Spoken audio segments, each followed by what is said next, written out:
Hello and welcome to Lunchtime Politics. First, the highlights. Supreme Court adjourns to next week, Wednesday, February 22nd, 2023, hearing of consolidated suit on the controversial Naira swap policy. Political parties continue their campaigns. ADC governorship candidate tours Ijebu North local government area, canvassing for votes. Plus, we look at the security situation ahead of the general election. Security risk consultant Tanwa Asheru joins me to discuss the risk of cyber attacks.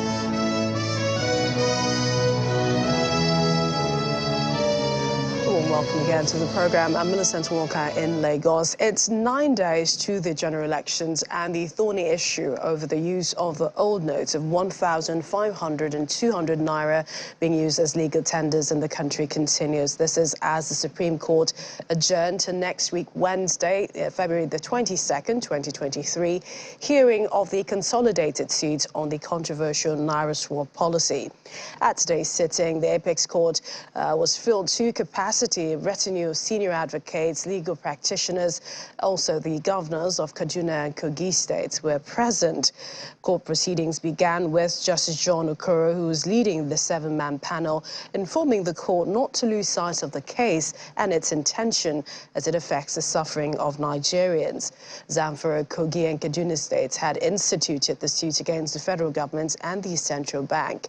Niger, Kano, Ondo, Ekiti and Lagos states have also applied to be joined in this suit. However, in another twist, Edo and Bayelsa states applied to be joined as respondents on the side of the federal government. We are in court because Nigerians are suffering as a result of this CBN modeled up cashless versus currency redesign. That is why we are here today. And from the understanding we have from this court, the order made by these honorable justices still subsists up till Wednesday when the matter will be heard. Thank you very much. And I want to urge, and of course, all of us governors, we want to urge all Nigerians. Yes, we are all suffering, but let's stay alive. Let's maintain peace, law and order. If we kill ourselves, others will remain there to enjoy your money. It is just a temporary setback for us in this country. We are not condemning this particular policy of President Muhammadu Buhari. It is going to be the way to go, but the implementation, that is what we are questioning. I want you to know the government is not deliberately frustrating the plaintiffs. This is a problem that we are trying to solve. I'm happy that the proceedings were conducted peacefully, harmoniously. We are trying to reason with one another to resolve it. That's where we are. They are not deliberately refraining from putting money in the ATM. Nobody is deliberately. It's the banks. The banks operate the ATMs. They do. And I join in appealing to the banks to put money in the ATM if they have it.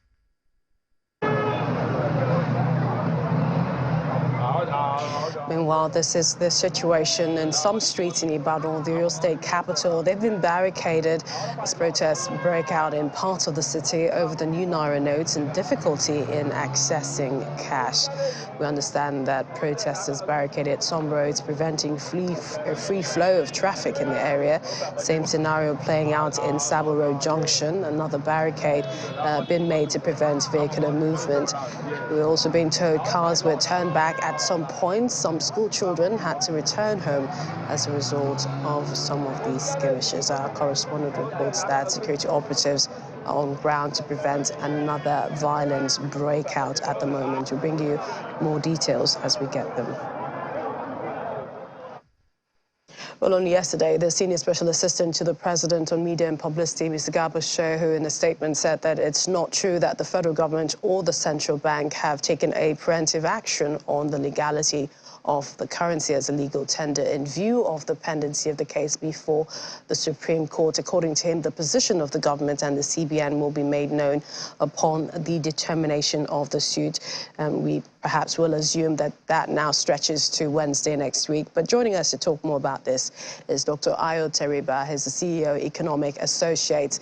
He joins me from Lagos virtually. Thank you for joining me on the program. So decision day has been postponed to next week. But what do you make of the scenarios playing out as a result of what appears to be uncertainty, the problems Nigerians are facing as a result of this existing Naira redesign policy? Well, the adjournment by the Supreme Court till next Wednesday prolongs the uncertainty, and it's, we are left to the whims and caprices, as it were, of the central bank, who has not even as much as come out to say that, okay, the Supreme Court has said the deadline should not be 10. The central bank hasn't come out, creating doubts in the mind of people whether they should accept the old notes or they shouldn't accept the old notes, although I see that, in most places the old notes are still being accepted. The problem is the uncertainty and the chaos, that you find in the banking or outside the banks, at ATMs, at points of sale. The role of the central bank is actually to reduce uncertainty related to economic transactions. But this policy is, the central bank, for the first time perhaps in the history of the institution, is itself the source of uncertainty, is itself the source of confusion. The central bank is trying to blame banks, is blaming politicians. Before they did the policy, they said politicians were holding the old notes. Now that they've done the policy and it has failed, they are blaming politicians for holding the new notes. So, well, admitting that the central bank has no capacity, to prevent anybody who wants to hold money from doing so. So we hope that, because when you wait until 22nd, that's 3 days before the election. So unfortunately, the bad news is that we have to wait 1 more week, and this confusion will continue. In some places, riots are breaking out. It's quite unfortunate indeed. Indeed, what we've reported happening in Ibadan as well. So what do we need to do now? Is it a reorientation as to, also collecting the old notes rather than, some businesses, rural communities insisting that the new notes should suffice? And who should be doing that reorientation now? Would it be the CBN, the federal government? Who do you think should step in to avoid chaos? The way to end the chaos is to suspend the policy altogether. It has failed. Here, left. It has failed. Are we together? And even if you give the central bank 1 year, it will not work. The reason, the sheer number of notes circulating in the country is above 10 billion pieces. Since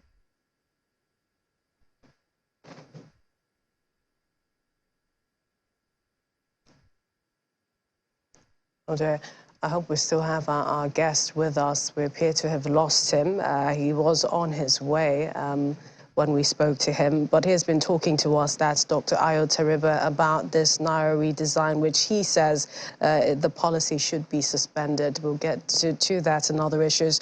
But let's go on to political campaigns now. The All Progressives Congress vice presidential candidate, Kashim Shatima, he has pledged to use ecological funds to mitigate the challenge of erosion that have been affecting agricultural production in Yobe State, as well as create jobs for women and youths when his party wins. He disclosed this at a zonal campaign rally in Potiskum, the headquarters of Yobe South, alongside the President of Senate, Ahmed Lawan, and the Yobe State Governor, May Mala Buni, who also pledged the highest vote for the APC during the 2023 presidential election.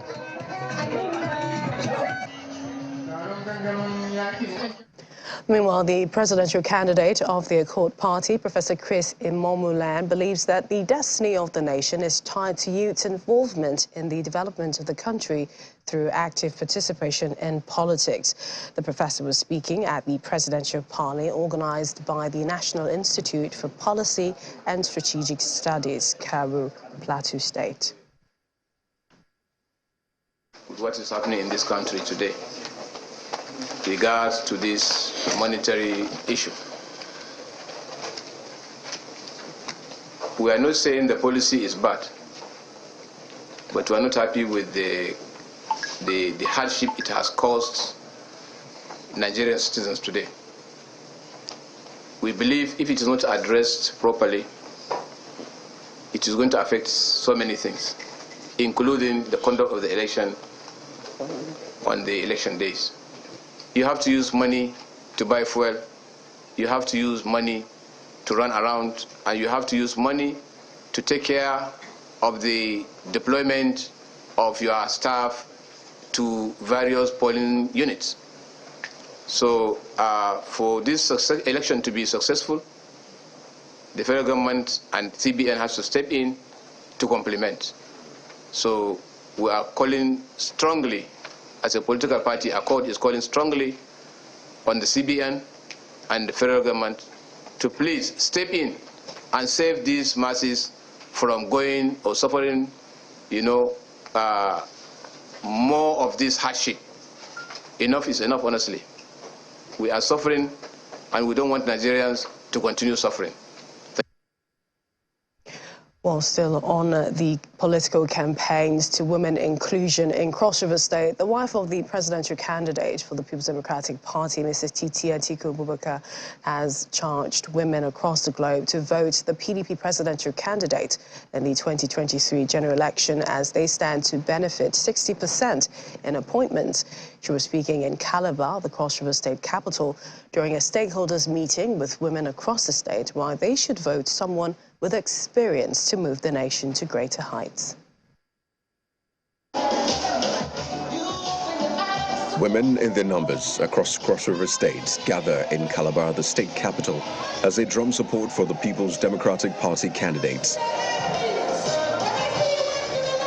The event has in attendance the wife of the PDP flag bearer, Mrs. Titi Abubakar, as she seeks support from the party in the coming election. She explains that the country needs someone with experience at the federal level, and Titi Abubakar is the best candidate to revive the nation and give women more opportunities. He wants to empower the youth. He wants to build industries in all the state, because at the expiration of their schools, they had nowhere to go to. He wants to empower the women. In his government, he wants to give women and youth 60%. He walks his talk. He does not just talk. And he wants to have microcredit for the women, which is going to be a revolving loan. Action for reasonable women. Speaking to party supporters, the wife of the vice presidential flag bearer of the party, amongst other speakers, asked everyone present to vote out the ruling party. On that day, it's not too much talk. Move from your home. Don't be deterred with this finger. Not just this finger with what? Your Your PVC. Because that is what we are going to use to vote out this trouble that we have, this cancer that is eating up Nigeria.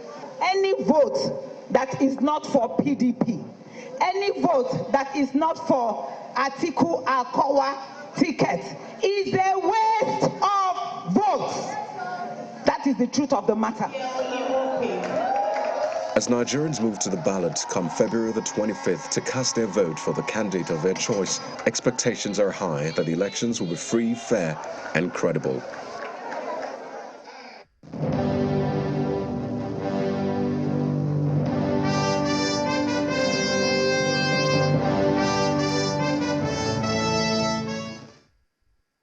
Welcome back. The Lagos State Police Command now has a new commissioner of police. He is Mr. Idowu Owuhonwa. He assumed office yesterday and says he's set to implement an effective policing system in the state on the forthcoming elections. He gives assurances that he will ensure a free, fair and credible exercise and that resources, logistics will be put together for Lagosians to elect the leader of their choice. We must be reminded that the immediate task we must deal with has to do with the upcoming general elections as they affect Lagos State. The outgoing Commissioner of Police has briefed me in detail on the strategies and action plan for the exercise. As we commence the process of giving effect to these plans, I wish to assure Lagosians of our firm resolve and full preparedness of Lagos State Police Command to ensure that the process is peaceful, secure, and credible. Our operation shall also be conducted within the dictates of the revised Code of Conduct for Police Officers on Election Security, which was recently developed by the Inspector General of Police and distributed to all state police commands, including Lagos State. I, however, call on all the electorates to cooperate with us and exercise their franchise within the ambits of the law in the electoral process, as the command is committed to identifying, isolating, and dealing decisively with any person or group that intends to put our resolve to ensure peace within the electoral process to test. In this regard, while electoral advisories will be brought to justice in the swiftest manner, peace-loving and law-abiding electorates will be duly protected and the electoral space fully policed for this purpose. Joining us now to talk more about security ahead of the elections is Tanwa Ashiru. She's an enterprise security risk consultant and CEO Bulwark Intelligence. She joins me from Lagos virtually. Thank you and welcome to the program. First, what's your take on the recent report on insecurity threatening the general elections? There have been some by Clean Foundation as one, saying that some states are safe, but there are red zones. Most states are in the red zone. Do explain to us what this means. Yeah, so there's a joint civil society group that meets regularly to evaluate sort of election security.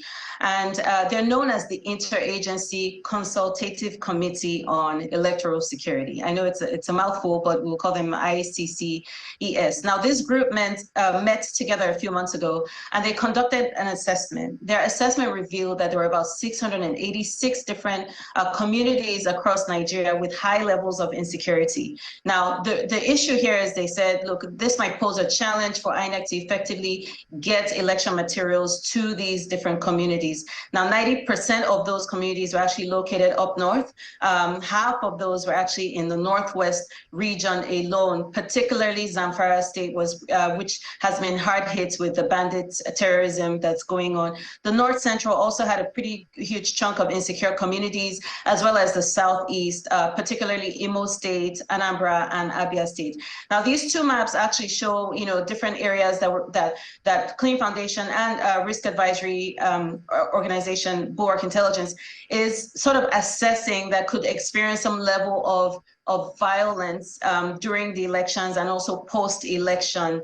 Now, the way they're able to come up with that assessment is you're looking at places that have already reported significant pre-electoral violence, and also places where, the assessment reveals or projection reveals that people in that area might be upset after the results are announced. And so that's kind of what is used to come up with that assessment. And either way, INEC still insists that they're going forward with the elections, and the security agencies also say they're going to do whatever they can to prevent any form of violence on that day. We have had them on the show, but then we're also looking at two technological innovations, the BVAS and the IREV, that will be used for the elections next week. Is there a threat of hacking? And this is what the INEC chairman alluded to in the off-cycle elections last year. And how do you think this could play out? Yeah, so there's Yeah, so the Electoral Act of 2022 actually ushered in sort of the digitization of INEC. And the reason is simple. The manual process was leading to significant interference and preventing a truly free and fair election. So the introduction of the BVAS and the IREV are supposed to help eliminate some of these risks. And if all goes well, the issue of ballot stuffing, ballot snatching, results collation tampering, and even voter fraud should be significantly reduced. But with increased dependence on technology actually comes the threat of that cyberspace also brings with it. You're looking at some interference with individuals in their decision-making process. So you're talking about disinformation and misinformation campaigns that could affect individuals in their decision-making process. We also have, cases of maybe influencers that are being paid to make statements that could either help or harm specific candidates. And you also have cases of what we call deep fake videos. And these are false videos that could show certain people making statements which they never said. This actually is particularly scary for a place like Nigeria, where the wrong comment about a tribe or religion can really lead to some significant violence and destruction. Now, most important threats, though, to INEC is the threats to their systems. I know during the Ekiti and Osun elections, INEC chairman said that their portal experienced significant levels of cyber attack, but thankfully their engineers and cybersecurity teams were able to effectively respond. Now, INEC, there are 4 notable sort of tools that they use in terms of tech. One is called BASED, which is the sort of a basic security awareness training, and it's a platform that they use to train their over 1 million staff and ad hoc staff that are going to be deployed across the country. So it shows them what to do in terms of election security awareness. You also have the election logistics management system. That's also an app that INEC uses to track the over, all the materials that have to be sent to over 176,000 polling units. They have over 100,000 vehicles, over 4,200 boats. So logistics can be a nightmare, and so they're using tech to be able to track that effectively. So, but then there are 2 external facing tools that they use, like we mentioned earlier, BVAS and IREV. And these are the ones that are more prone to sort of cyber attacks and possible hacking and election interference. With BVAS, it helps ensure the voter is who they say they are. But then the downside of that is that these biometric tools can sometimes act up, which can cause delays. Sometimes they can give false negative errors. That means legitimate voters might not be able to effectively accredit themselves, and verify their identities. Now, in the recent BVAS mock testing and accreditation exercise that was recently conducted, there were some challenges that came out of that. First was they said the internet network and servers had challenges, and so it affected their ability to activate the BVAS and configure it accurately in some locations. And these were happening in some remote areas. So another issue was they said in some of these places, the actual BVAS device, the hardware had some faults and the fingerprinting scanners were not working. So these are some issues that we might see and that INEC needs to be very observant about and careful about. Now, the other one is the results viewing portal. That one is supposed to help transmit the results in near real time.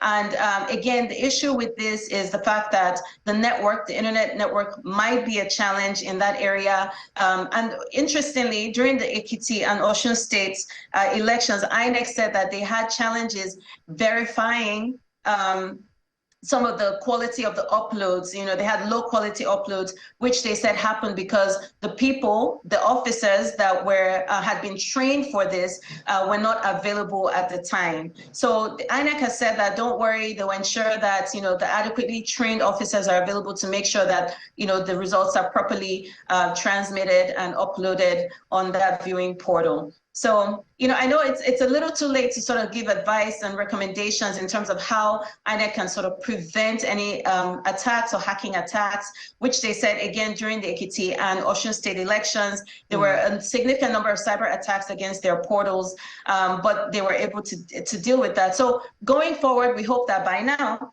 INEC has already done some level of preparedness. They've probably done some vulnerability testings to see where their weakness is, maybe called some ethical hackers to try to hack them and see if they're successful or not, so they can cover and mitigate any of those risks that are there. And Tanwa, I must ask you, and this is unrelated to cyber, but it is what we are noticing or we are seeing right now, the Naira redesign policy, the inability to access new Naira notes, those refusing the old Naira notes. Do you see this posing a security challenge as we head to the elections? Well, I know we were recently on a webinar call, and and someone on that call actually mentioned that they were hearing that there might be challenges in properly sort of funding some of these logistics that need to happen ahead of the election. So, for example, the security personnel that need to be deployed. Remember, a lot of these places are very remote. They need to be able to access certain transportations, purchase the fuel that they need for the boats, for the vehicles. Over 100,000 vehicles across the country are going to be deployed for this.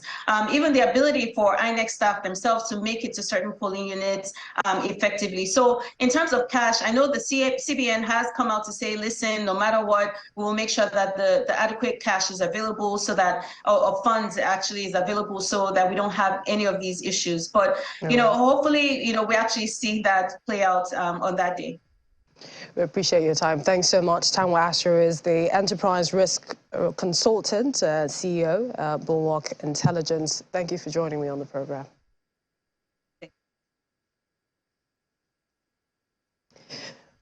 Well, we have more political stories now. 12 political parties in Ogun State have signed a peace accord with the Independent National Electoral Commission, INEC, ahead of the elections. The peace accord was administered by INEC at the Stakeholders Forum, which held at the capital, Abeokuta. The Northern Elders Forum raised concerns over increasing spates of violence and attacks across the country, especially in the southeast. In a statement signed by the forum's Director of Publicity and Advocacy, Akim Baba Ahmed, the group said it had noted an increase in violence across the southeastern states and a deafening silence from leaders in the region. He expressed concerns that the threats to the peace of the region had also been followed by attacks on security agents. Meanwhile, the Atiku Kowa campaign organization is calling on INEC and Nigerians to continue to resist the pressure to postpone the general elections. According to a statement, the party's campaign organization says desperate call for the postponement is part of plots designed to cause panic, create an atmosphere of political uncertainty. He urged Nigerians and INEC to remain alert and continue to resist the plan to derail the country's democracy. And finally, the Edo State Governor, Governor Obaseki, charged journalists in the state to ensure a peaceful and inclusive reporting of the forthcoming general elections, warning the media not to allow themselves be used by politicians to fan the embers of disunity through hate speech. He made the disclosure when he received members of the Nigerian Union of Journalists, Edo State, who were on a courtesy visit. And you've been served lunchtime politics at this time. Don't forget, indeed, to join the conversation on our social media handles. Thank you for watching. Yes, there they are on your screen. I'm Innocent Walker. Goodbye.